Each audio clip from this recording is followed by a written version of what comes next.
start the interview. Hello, this is Nate Barad. We're starting the interview.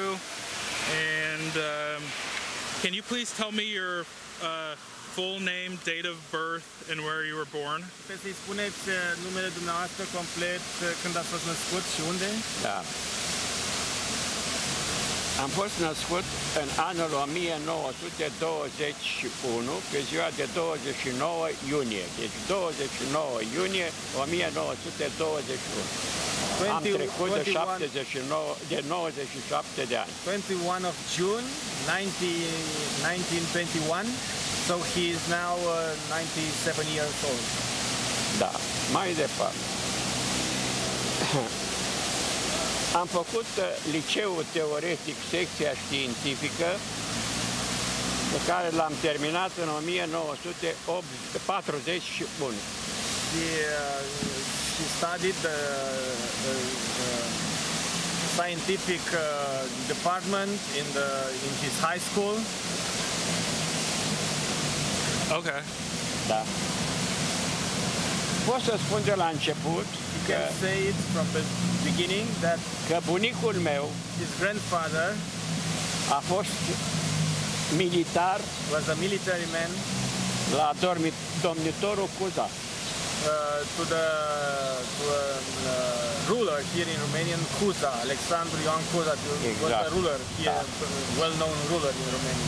Tatăl meu, his father, a fost veteran de război în 1916, primul război mondial. Was a veteran of war in the First World War.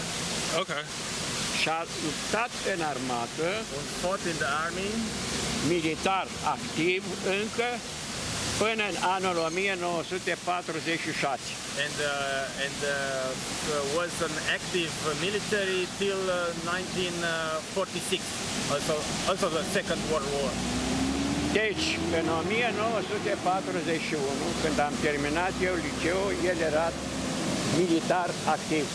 So in 1941, when he finished his high school, his father was active military in the war. Ca urmare, eu am spus că vreau să fiu militar. So he decided to be also military. Am dat examen to enroll la școala militară de ofițeri de artilerie. And he filed for the program to the artillery army. Okay. Și am devenit sublocotenent, ofițer. And he became an officer în 1943. In 1943. După niște specializări, after some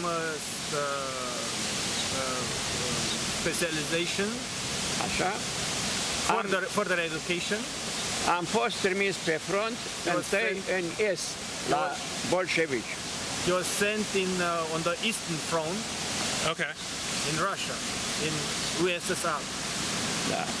Unde am luptat până la 23 august 1944. Where he fought until the 23rd of August 1944. O să vă spun, when Romanian switched sides. O să vă spun că retragerea de pe frontul de est a fost, cum nu vă puteți închipui, de grea. Deși aveam pace cu ei, ei totuși erau aceia care mai luau prizonieri și am avut un caz extrem. So, although the retreat, we was a friend with the Russians. The retreat was very hard because the Russians still took some prisoners. În această switch sides. În această retragere, deși se spunea că am terminat războiul, ei au continuat. Ei au continuat și ajungând în aproape mijlocul țării, la Piatra Neamț, să vă dați seama, aici a ajuns din urmă o unitate militară cu un locotenent i-a dezarmat, Germană sau română? română, Română. i-a dezarmat, i-a pus în coloană, le-a luat tot ce a avut, i-a trecut prutul și nistru și i-a luat prizonier în țară, după război, deci după puțin timp. Okay, and in that retreat, the Russian army stepped into Romanian soil till Piatra Neamț. This is in the area Moldova, in Moldova, where you were in Iași, a little bit in Romania. I-a pus în coloană și i-a trecut prutul și nistru. And they reached from behind the Romanian platoon and got them, imprisoned them, and took them to Russia. Mai departe. Disarmed them and took them to Russia. Even if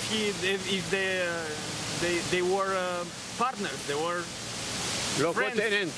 Locotenentul care era comandantul acestei unități, the lieutenant who was the commander of this cu numele Nedejoru Gheorghe, platoon.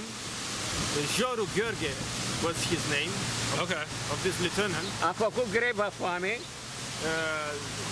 Starved him to death, so to say. a fost condamnat la 25 de ani de închisoare, Was condemned to 25 years imprisonment. a făcut 8 ani de închisoare Made 8 years of imprisonment. și din cauza relațiilor care s-au îmbunătățit cu Ceaușescu, i-a dat drumul după 8 ani. And after 8 years, because the relationship between the USSR and Romanian government were better, he was sent back to Romania. Aceste lucruri sunt scrise These things are written în cele 10 volume in those 10 volumes pe care le-a editat Asociația Națională a Veteranilor de Război. which the National Association Veterans, where we were yesterday, published them. Deci nu sunt povești. These are not stories. This is fact. This is fact. Am continuat după ce am ajuns We continued. unitatea respectivă a mea, am ajuns în Oltenia și de acolo am plecat pe front în vest. I think because the water I can't. S-ar putea din cauza apei să nu se audă mai bine și să... Da, bine. Yeah, just speak Deci- into that. Yeah. E bine, Sure. e bine. Bine. Deci, am plecat în vest din Oltenia, So, from... regiunea țării, dumneavoastră da. știți. Așa. Am trecut, bineînțeles, în lupte, în Ungaria, în Cehoslovacia, cum era atunci, astăzi Cehia și Slovacia, și am ajuns la 58 de kilometri de Praga. Or I think. mai așa. I think we'll just. Stai să vi-l prindă puțin. Vă rog. Numai puțin.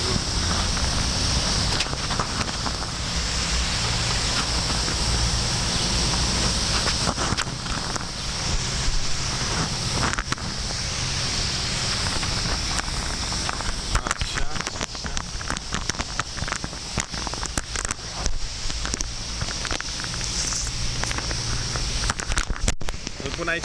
Unde doriți? Ca să... Da. So he then went from Romania through Hungary, through Czechoslovakia, and went and reached 50 kilometers where De Praga. was stationed 50 kilometers away from Praga. Okay. Prague. Aici s-a terminat războiul pe ziua de 9 mai 1900, cât știți dumneavoastră bine. He ended the war on the 9 of May 1944.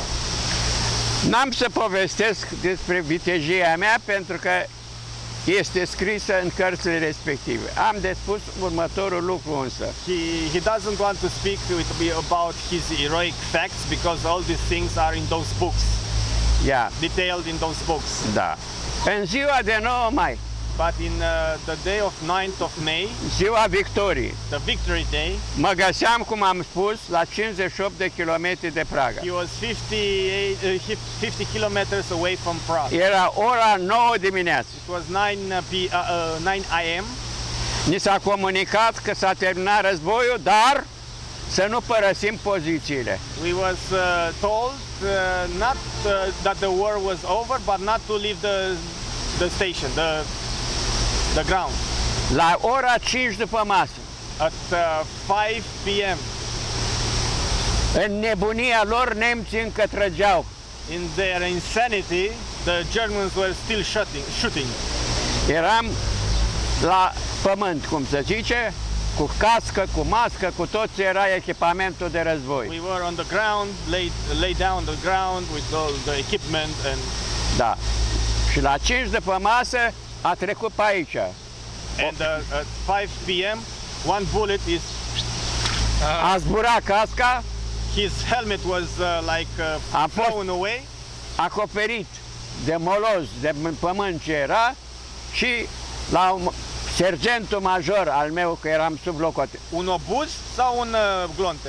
un glonte. Un glonte, ok. Dacă ne-am sochea cu 1 centimetru mai bine, eram al 19-lea erou din cei care au murit din promoția mea.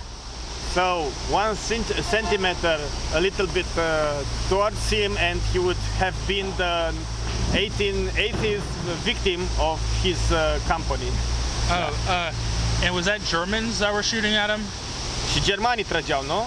Nemții, în nebunia lor, Yeah, the Germans were still shooting after the victory was declared. că nu știau ei că s-a terminat. Because they didn't know that the Am primit, war was over. da, am primit ordine să rămânem așa până se înserează. They become their orders to stay as put Până se face întuneric. till night. Seara ne-am retras In the evening, we were retreating ourselves, și a fost ultima zi de război a mea. and it was the war day for him. Am stat încă aproape 8 zile fără să mai plecăm în țară. We stayed about 8 days till we started to pack the bags and go Și atunci to Romania. m-am prezentat comandantului meu, un locotenent colonel, și l-am rugat să-mi dea voie să mă duc să văd Praga. And then he reported himself to his commander to let him visit Prague. A spus câte zile? Și am spus 3. He has how many days? He said 3. Am fost singurul din unitate care eram considerat așa cum am fost și mi s-a dat drumul aceste 3 zile. M-am suit în tren, trenurile circulau și am ajuns în Praga. He was the only one from his company, from his platoon, which had the allowance to visit Prague. Dimineață In the morning, am colindat ce s-a putut vedea toată ziua, he visited everything what could be visited în ziua aceea. in that day. Am găsit, aveam banii necesari He had also the necessary money, și am găsit hotel Alcron al ambasadorilor. and he found the hotel Alcron of the ambassadors, the hotels of the ambassadors. Da, eram echipat cum trebuia, He was equipped as a military. cu o șapcă de tip Montgomery. Erați militar sau Militar. civil? Cum să fiu civil? Eram pe front. With a Montgomery hat. Yeah. Yes. Și am dormit în noaptea aceea a hotel. And on that night he slept in hotel. A doua zi, The second day, când am ajuns întâi în Praga, m-am uitat la mersul trenurilor să văd ce trenuri am pentru întoarcere. he go to the train station to see with what train could he go back to his company. Da. Și ce credeți? And M-am suit în tren și m-am dus la Viena. he got up in train and went to Vienna. Okay. Da. N-am stat, am ajuns și n-am stat decât o jumătate de zi. He didn't stay there for long, just got there, stayed for half a day and then Am putut să văd ce se poate vedea atât în Praga cât și în Viena. Și am plecat saw what he could see in Prague and in Wien. și am ajuns la unitate. And he got back to his division. A mai durat încă 4 zile și am început întoarcerea în țară. After 4 days, we settled up. We made the preparation to go back to Romania. Ei bine, se mergea. Eu am fost în unitate cu tunuri, cum sunt aici. He was in his division with those Sunt tanks, aici 2 tunuri. cannons like those. Da? Yeah. Și mergeam cu căruțele, cu caie și cu tunurile respective 18, maxim 20 de kilometri pe zi. And they were traveling 18-20 kilometers Da. per day with chariots, with horses and the cannon Cu attached to the căruțele chariots. cu ce era? Cu tunurile cu căruțe, caie, bineînțeles. Treceam prin orașe, dar n-aveam voie să staționăm în oraș. They were passing through cities, but they were not allowed to stay. Staționarea To station era in the în city. afara orașului. The station was outside the city skirts. Așa am pătruns toată înapoi Ceoslovacia, Slovacia respectivă și cu Praga și că am ajuns la malul Tisei. So they reached with all their belongings on the shore of river Tisa. La graniță. Tisa, on the border. Aici era făcut un pod de vase militară Here was a military bridge made by boats. din bărci militare și trecea toate trupele And pe all the acest pod. troops were crossing the river on those military boats. Okay. It's like a bridge. La Tisa. În built by țară, boats from în boats. țară cum am ajuns, In the am spus că putem să oprim. La prima oprire a fost la Oradea. La graniță. in the country, in Romania, when they enter Romania, they said you can stop in the first place town we meet. So the first town was Oradea. Da. Okay. Peste tot am fost primiți, bineînțeles, ca brigători, cu flori, cu tot ce trebuia. Everywhere they were received Și am traversat, as a victory, da? Și am traversat victorious, tot Ardealul and they crossed all the Transylvania, Ardeal, Transylvania. și unitatea noastră de unde am plecat era la Bacău. And his division from where he left was in Bacău. This is also in Moldavia. Pe drum însă am primit dispoziția, ordin, că nu ne oprim la Bacău, ci ne ducem la Roman, pentru că regimentul în care eram se contopește cu un alt regiment de la Roman. And on the way to his division, they received a message that they must go to Roman. This is another city in Mai departe, adică. that his company should melt with another company from Roman. Okay. Am stat o zi, am predat tot ce aveam și am primit drept răsplata 20 de zile de concediu și ulterior o decorație românească, bineînțeles. After they arrived in Roman, they was given 20 days of vacation and one medal from the Romanian side.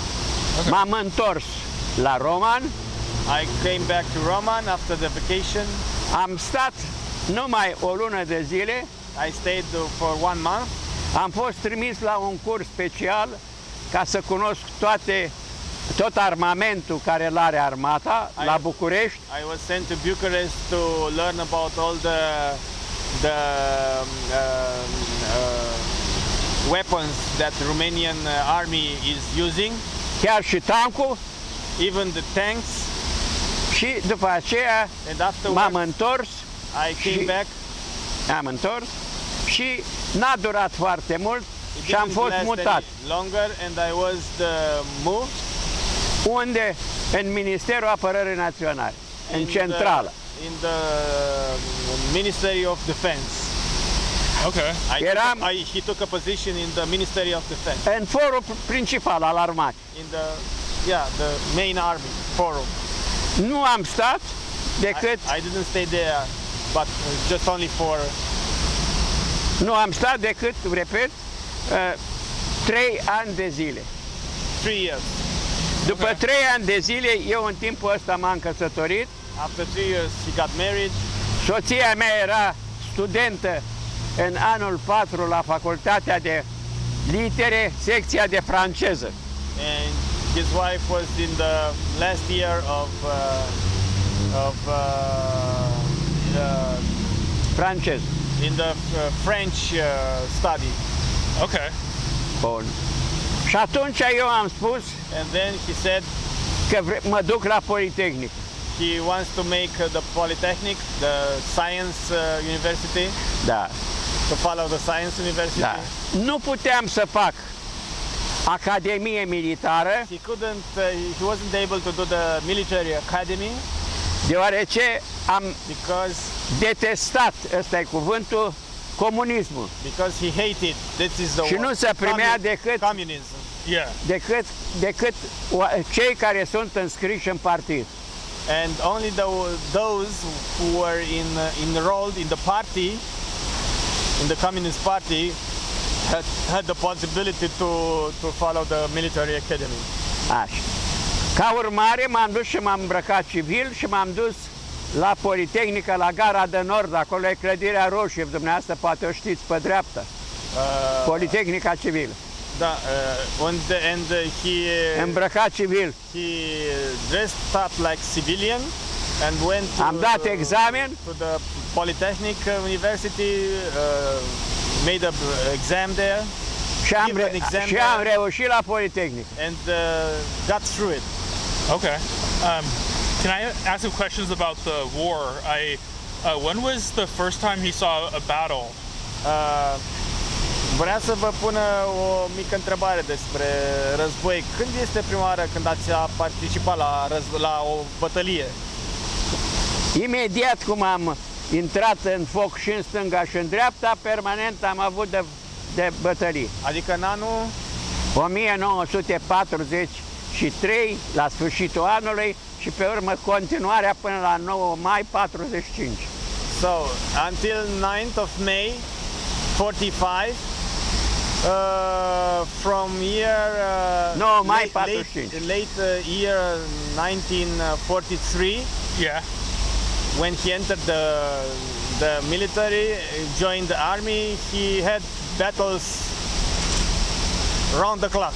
Okay. He fought battles around the clock. And so he was in the artillery? Erați la artilerie sau? La artilerie. Yeah, Tot timpul, tot timpul. All la- the time. Tot Okay. timpul. Can he describe what it was like to be in battle?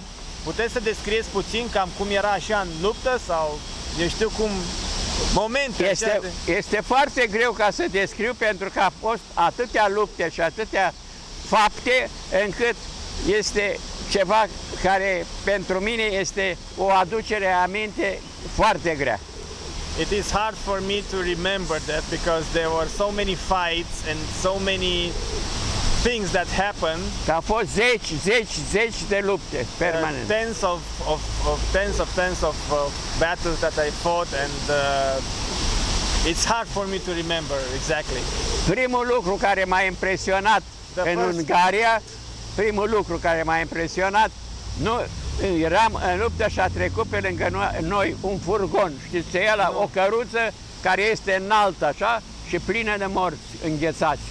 The first thing that made an quite impression on him was in Hungary when În fel de poziție. a chariot of dead people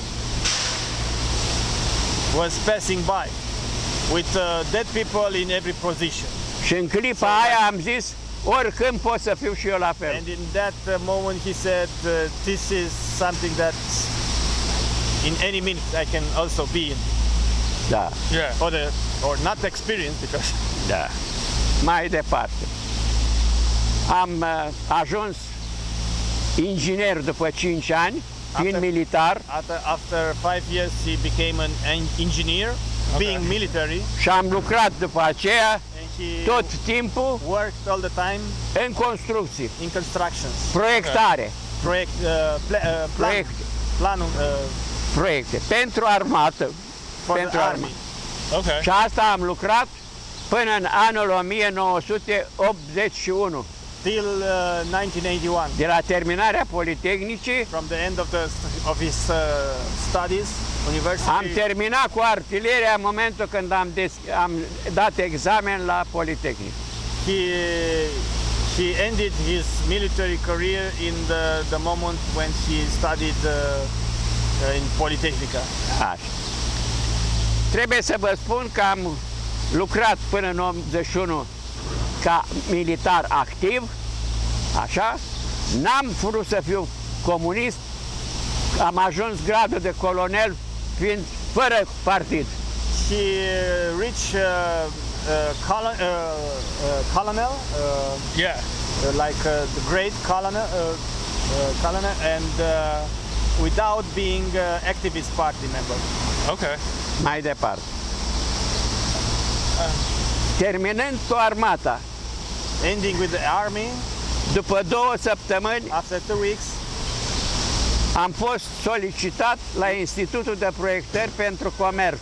he was requested for the Research Planning Institute Unde for research, am lucrat timp de încă 10 ani proiectare. where he, for De about, construcții. 10 years longer, he worked in the construction planning. Da. Am colindat toată țara românească unde vreți și unde nu vreți.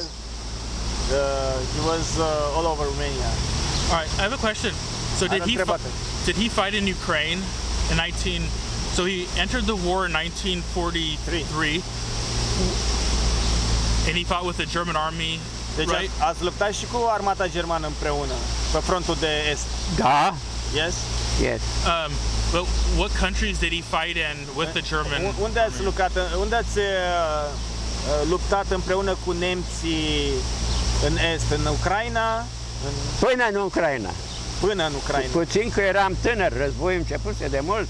Deci erau alții care erau Sigur la că da, Stalin. care erau la Stalingrad și așa mai departe. Deci doar până în Ucraina. Da, atât. Adică până la Nistru, nu? Da, până, nu, dincolo de Nistru. Dincolo de Puțin, da. So- Și acum toate poveștile mele, And he fought just a little bit after the vă aparține. borders of Ukraine. He was too young. Ia dumneavoastră, este un articol despre mine și găsiți aici. This is an article of Vă aparține. This is an article of him, and Este al dumneavoastră, it is puneți yours. pentru dumnealui. You can keep it.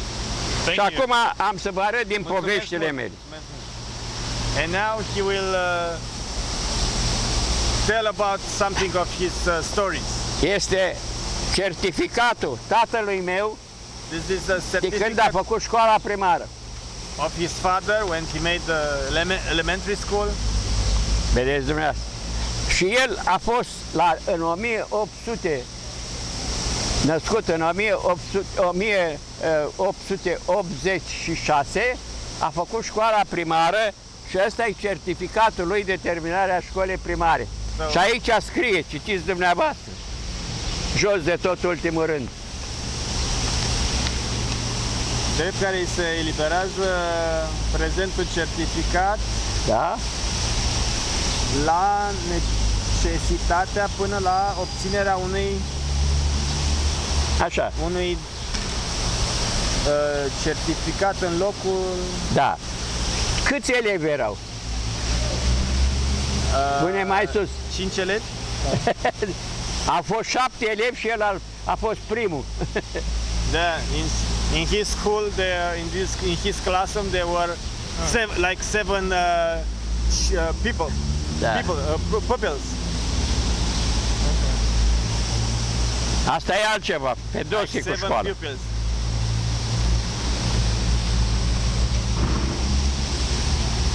and he was the best one in his class. Ce scrie aici? Raport? Raport pentru aprobarea căsătoriei. Așa-i? Când s-a căsătorit el, tatăl meu. This is like a marriage certificate of his father. Oh, okay.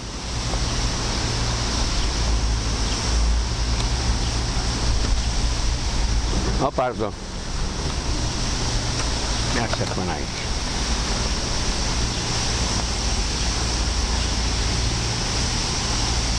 Invitația la nunta lui. This is the invitation of his wedding. Oh, okay.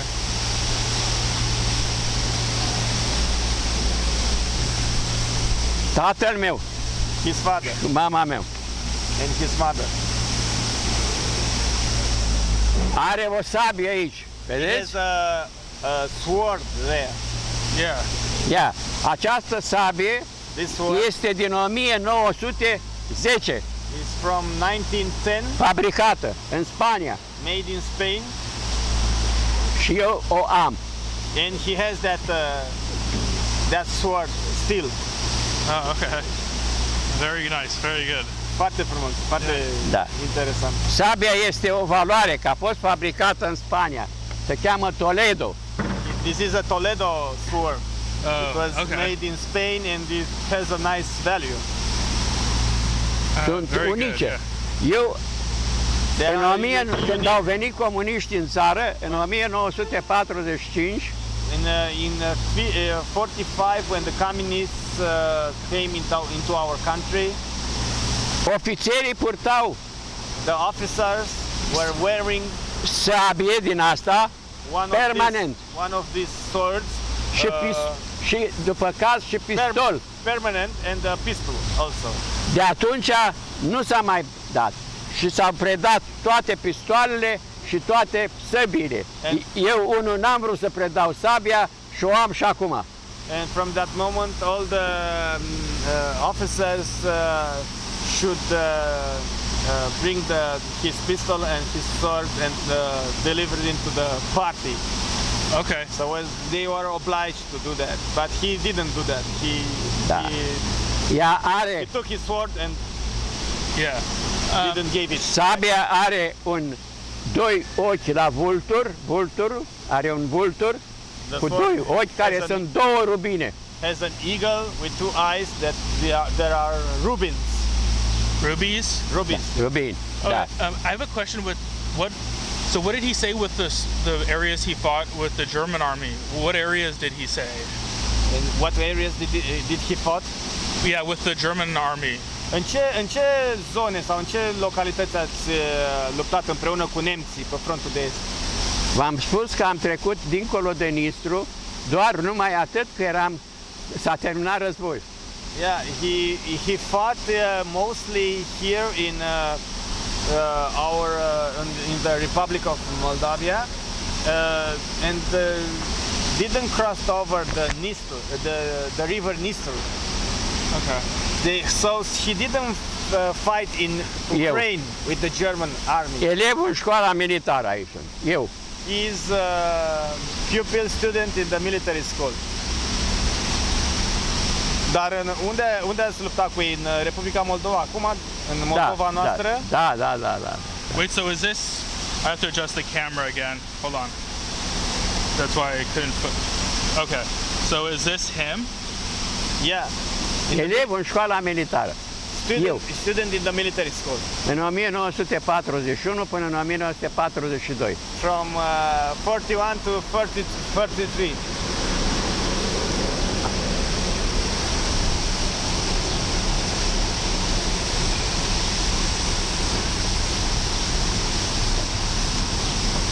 Okay.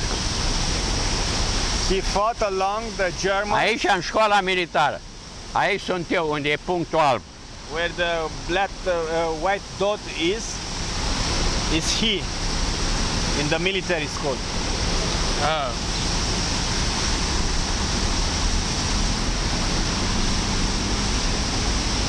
Did he ever meet Antonescu? Ați întâlnit vreodată cu domnul Antonescu?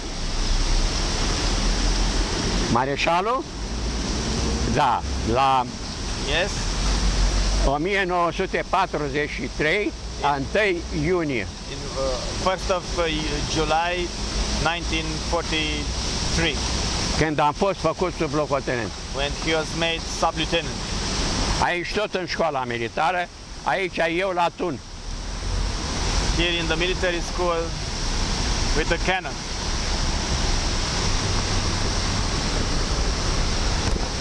What was his opinion of Antonescu? Care a fost opinia dumneavoastră despre Antonescu? Sau este? Sau este, nu? A fost un militar desăvârșit, There is a very good military man, un om care a fost șef de promoție la Saint-Cyr în Franța, a man who was școala de război. chief of promotion in Saint-Cyr, France. Sincere what? Saint-Cyr in France. Da. He made the military Academia cea mai mare a the Franței. military academy in France, not in Romania. Șef de promoție. He was chief of promotion of his class Okay. in France, in Saint-Cyr. So it is called. Eu. Okay, that's. So this is him on horseback? Sunteți dumneavoastră? În școala militară, Yes. cu călare. In the military school, yes.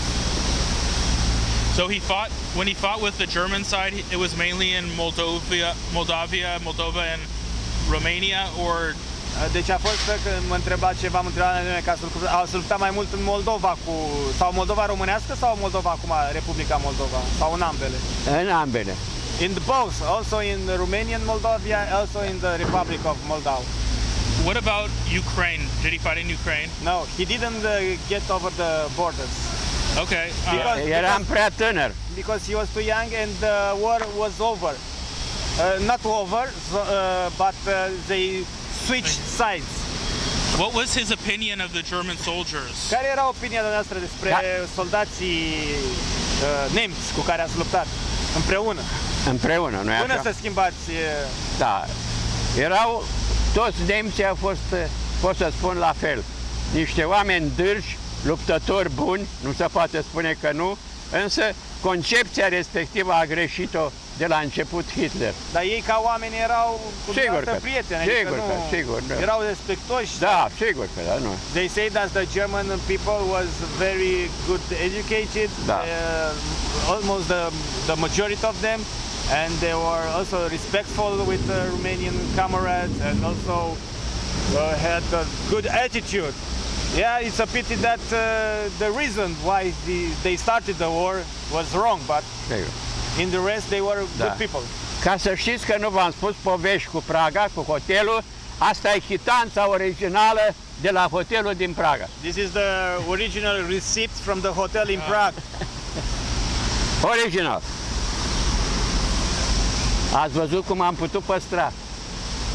Felicitări că și bunicul meu a fost până, Dumnezeu să ierte, până în mai acum a fost în viață și a fost și el veteran de război, dar a fost în școala militară, n-a luptat efectiv, Da, știu. l-a prins în școala militară și Toți care erau în școlile militare au fost declarați veterani. dânsul n-a știut până când tot așa un veteran de război care a luptat, el era din Buzău, din zona Buzăului. What was his reaction when Romania switched sides during the war? Care a fost reacția dumneavoastră sau ce ați simțit în momentul în care România a schimbat tabăra? A fost o situație delicată, ca să spun It așa. was a delicate situation. Dar ordinul la armată se execută. But the order in the army is executed. You cannot. Da. Yeah, so did he feel bad for the Germans that he was fighting against? V-a părut rău după aia, adică oarecum v-a părut rău în sinea noastră că trebuie să luptați împotriva nemților? Nu, pentru că noi suntem obișnuiți militari și suntem instruiți ca să luptăm pentru țara românească și ce se spune aceea facem. It's not really because we were so instructed that we fight Noi for luptăm pentru țară. for the Romanian nation, and if the reality calls it for fighting Germans, then we fight for Orice what we believe in. s-ar spune, noi luptăm pentru țară. it was not a party pre or something like this. It was like we were fighting for our country, not for Germans, not for the Russians, for our country. So if the orders were clear to change sides. Yeah. Does he know, did he kill any German soldiers? În timpul războiului a și omorât oameni, și Sigur că. germani, și ruși, și De toate neamurile, cum se întâmplă. he killed all the Germans, Russians, all Am kinds of spus că la întoarcerea în țară, podul peste Tisa. All right, let me adjust my camera again. Hold on. Vă sună telefonul.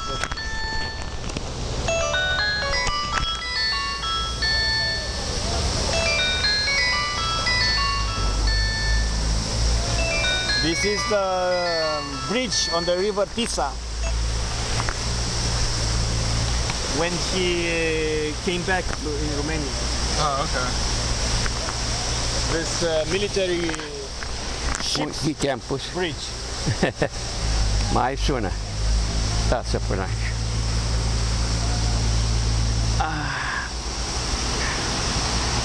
Did he have any fight? Did he experience? Asta este podul peste Tisa, că ne-am întors. Ați văzut, da?